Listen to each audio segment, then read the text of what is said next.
Hey Fae folk, welcome back. So for today's video, I want to talk about an upcoming line from Bratz, their Scorchin line. And I feel so weird saying that just because I almost never make dedicated release videos for Playline dolls. Not because it's a hard and fast rule on my channel or anything like that. It's just I don't know, normally when I feel like I can rant and rave and talk for a whole video's worth of time, it's almost always collector dolls. So when I make dedicated release videos that I talk about just $1 one line, it is almost always collector dolls. These are not collector dolls, and yet I have a lot of feelings. So that's what we're going to be talking about today. Apologies in advance if you aren't aware, I have been sick and it's lingering. I'm feeling so much better today. I definitely am on the mend, but I don't sound great and I am aware of that. So sorry if I'm more soft spoken than normal. I can't really do anything about it. Okay. I'm working on healing. But yes, we're going to be talking about the Bratz Scorchin line, which, spoiler alert, it's 99% positive things that I have to say. I'm so happy with this release. And I also think outside of them just being pretty dolls, they are coming at a very good time. And I feel like they kind of in my head mean a little bit more than just ooh, these are pretty dolls. We'll get to that at the end. First, I just want to go through and look at all of the dolls and give you my opinions on each one. Key thing there is that these are just going to be my opinions. You're obviously free to disagree with me. Just please be respectful about it if you want to express that in the comments down below. But without further ado, let's take a look at these new Bratz dolls. So I know in a lot of my videos I do tend to do things by least favorite to most favorite so that we end on a bang, but because I have a lot of my big thoughts to share at the end, we're ending on a bang anyway. So I want to go my most favorite to my least favorite when looking at these dolls individually, also because the critiques that I have for my least favorite and the reason that that is my least favorite are probably going to make more sense if you've seen why I like the others first. Also, I'm going to talk more about the price at the end because that ties into those thoughts. But I really do want to highlight that these dolls are 15 or 16 US dollars. So these are technically budget dolls, and I feel like they look really good for budget dolls. So my favorite is Sasha. She is just gorgeous. I don't really know what else to say. Number one reason is the face. We're going to get there in a second. But I also want to take a moment for this outfit. They're all in very, very similar outfits, but hers is bright yellow, and I'm obsessed. My favorite color is orange. My second favorite color, not by much, is yellow, and I just think this particular shade of yellow is so pretty and it looks so good on her. Also, this is such a random thing to notice, but her shoes are mostly black with hints of yellow, and then her outfit is mostly yellow with hints of black. And I like that it's flip flopped anyway, but also I think it's such a smart decision to have her outfit be mostly yellow because then it contrasts so nicely and it pops so nicely against her dark brown hair. Visually, this is just so, so stunning. And then the face. These screenings on these dolls have absolutely no reason to be this pretty, but they are. They feel very unique for Bratz. As someone who's not a hardcore Bratz fan, sometimes the screenings can kind of blur together, okay? I'm gonna be honest. Sometimes it's just yeah, that's a Bratz face, at least for me. Maybe you can tell them apart and that is totally great for you, but for me, sometimes I'm just generic Bratz face. These feel so unique and so interesting. Sasha just looks so pretty here. The way that her eyes are glancing upward, the emphasis on the lower lashes, the hint of eyeshadow that she has. She's definitely wearing makeup, but it's not super strong, but it almost I don't know how to describe this in a coherent way. It does not help that I'm still a little bit brain foggy from being sick. But even though her makeup is realistically rather minimal compared to what it could be, it almost feels like a statement in how minimal it is. I don't know how to explain that other than how I just did, and hopefully you know what I mean. I just think she looks so effortlessly stunning and glamorous and gorgeous. I need this doll in my life instantaneously. Then my second favorite is going to be Yasmin, and honestly, she's only second by a hair. Okay, I think both her and Sasha are incredible dolls from this line. I love her skirt. That's what draws me to this one. Her face is also beautiful, but I just think the skirt is really, really pretty. I feel like normally Yasmin doesn't get looks that are quite as edgy, and not that I'm trying to say this is an incredibly edgy line, but it is sort of racing, bikes, that's sort of the imagery that this line evokes, which doesn't necessarily go as well with Yasmin's typical aesthetic. But I think that they've really blended it nicely here, adding on this little ribbon of not a ribbon, it's a ruffle, adding on a sheer ruffle to the bottom of her skirt. I think does such a good job of bringing in a hint of that like soft, stereotypically feminine energy that I feel like I associate with Yasmin into this more like vinyl, almost futuristic sort of look. I just think it's such a good balance. It's such a tiny thing, but it actually makes me feel like her personality is being shown in here, and it makes it feel a lot more Yasmin to me. The color purple that they've chosen for her is also really, really pretty on this one, but the skirt is like the standout item. I just think that that's such a nice look. And again, we've got an incredible screening. Her makeup is a little bit more dramatic. Her like little star by her eye is so cute, and she's got like a metallic eyeshadow on her inner corner. Again, just it's a different vibe than Sasha's face. And I do think I like Sasha's face just a little bit better, but this is also so unbelievably stunning. Like she just is that girl. I don't know how else to put it. It's purely vibes, and they nailed the vibes. Then my third favorite is Jade, and I do really, really like her. Like the more I look at her, the more I like her. I think Sasha and Yasmin just hit me like instantly. It was like, oh my God, I love these dolls. I want to have these dolls in my collection. I'm now feeling the same way about Jade. It just took me a little bit longer to warm up to her. I don't know why, but it did. She is in shorts. She's the only one in shorts, and I think that is such a fun look for her. I love the high slit on the side, and like this is so interesting to me because I feel like regardless of whether it's like in fashion or not, I personally have never been a fan of like knee length shorts. Okay, it's just not for me. But Jade is making them work. Like I finally get it, okay? I finally feel like it looks good and fashionable and fun. I don't know what it is. She's just pulling it off in such a unique way. I love the flames on her shoes. Like this just radiates Jade energy in the same way that I feel like they managed to make Yasmin feel like Yasmin. This feels like Jade to me. And once again, the face absolutely incredible. I don't think I'm trying to like zoom in here, but I don't think she has any painted on upper lashes. And all of the screenings on this like release, I do feel like focus a little bit more on the lower lashes. Like Sasha had a very minimal upper lash, but I think Jade's the only one who doesn't have any upper lashes painted on at all, and it looks so cool. Like that's so the opposite of what you might typically do. I mean, I feel like it's much more common for people who wear mascara or put on like fake eyelashes to just do the top than it is to just do the bottom. Personally, I do both. I don't wear fake eyelashes because glasses get in the way, but I put mascara on both. But like if you're only going to do one, I feel like most people only do the top lashes. So to see her bottom lashes be the part that's emphasized, it's really striking. And it's like, again, it's such a small thing. Like it's not this big in your face. It's not like she's wearing like neon pink and neon blue, like rainbow eyeshadow or anything like that. Not that like that's bad, obviously. I'm just saying like this is so striking in a much more minimal way. And I find it so, so fascinating. I also love the way that her eyes are just like neutral. Like there's really not a lot of makeup going on there. And she's got this big, bold red lip. Like, oh, that's just so good. It also looks like there's a hint of blue in her hair. I love that. I am a huge sucker for that. She's so pretty. She's my third favorite, and here I am gushing about her. And then, yes, that brings us to Chloe, who is my least favorite, but it's not because I think this is a bad doll. It's just because, due to the nature of this being a budget line, they do all have fairly similar outfits, and I feel like because I like the others more, Chloe just doesn't quite stand out as much to me. That being said, I still might get her. Like, she's not an ugly doll to me. I still like this doll. I'm like, okay, I could feel satisfied if I just have the other three. Like that's fine for me.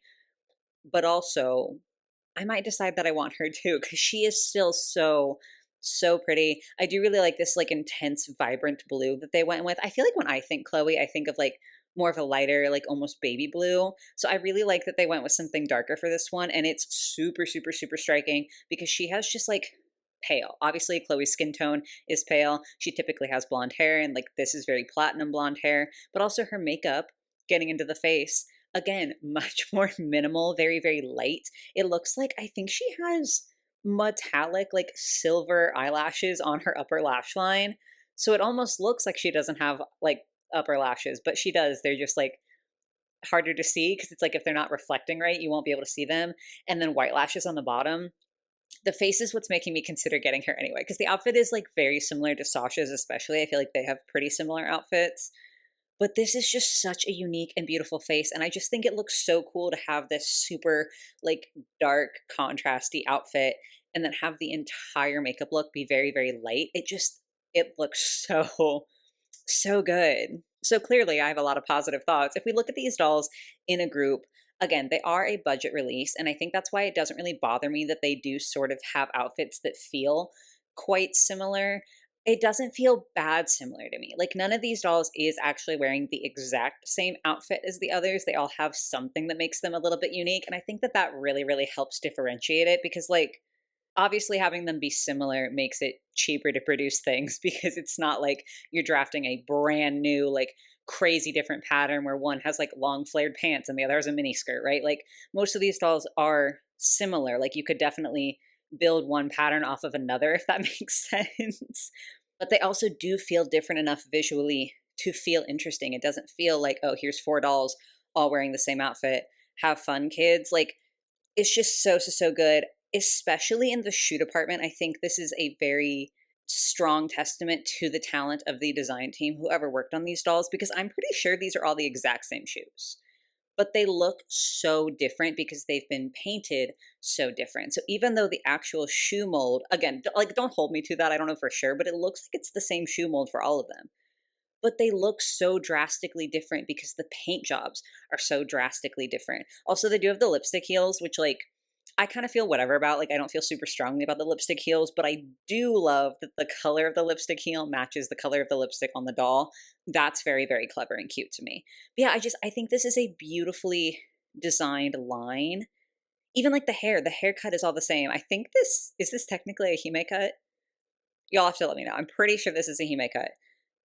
But it feels different because, like, you can feel their personalities come out. Like, I don't immediately notice that they all have the same haircut because obviously they have different hair colors, but they have different styles of their clothing. They have different styles to their face ups. They have different sunglasses. So, like, there's just enough difference for it to feel unique and special while retaining enough of that similarity for this to be something that's more easily manufactured and so it can be produced at a budget cost. And I just like I'm so impressed by this balance that they've managed to strike. And that brings me to my big overarching thoughts, which basically can be summed up as this feels like a release that we really needed right now. And I do want to say, like, this is going to get a little bit serious. So, like, it's fine if you want to click off. I get it. It's not, what everyone wants to hear about. But I'm going to be talking about this from an American perspective just because that's all I have. Okay. I've always lived in America. That's all I got. That's all I can give you is the American perspective.